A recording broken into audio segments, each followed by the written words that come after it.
Well, you often hear it said that you don't get a second chance to make a good first impression, and in Nanaimo, some people are concerned about the first glimpses that visitors are getting of the harbor city.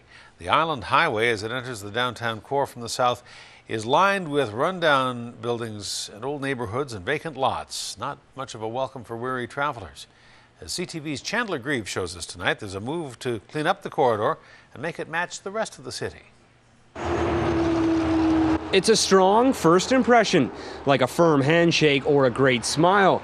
But after that grand sign, the first impression into Nanaimo from the south is a little rough around the edges. I think if you're driving through Nanaimo, you're going to run into impression problems. Dan Appel walks the Island Highway, the first street visitors from the South see, and he says it's not a pretty sight. It's not a great city to drive to, at least from Victoria. From the south, it isn't. Vacant gas stations, rundown lots, a movie theater that hasn't featured a film in years.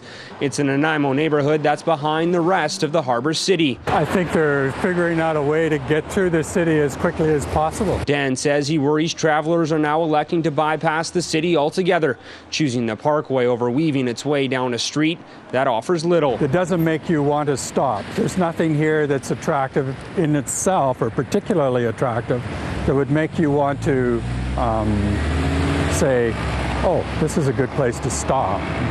This would be interesting to discover something here. The mayor says the city's hands are tied because of the street's design. The problem is that the road is very narrow there, and we're really not able to do a lot without spending a huge amount of money, and that's the concern.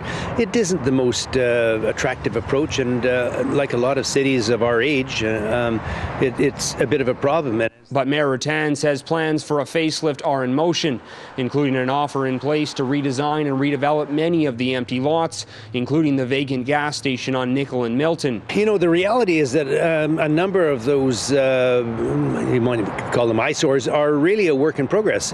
But it will take time, something that a first impression doesn't allow for. Chandler Grieve, CTV News, Nanaimo.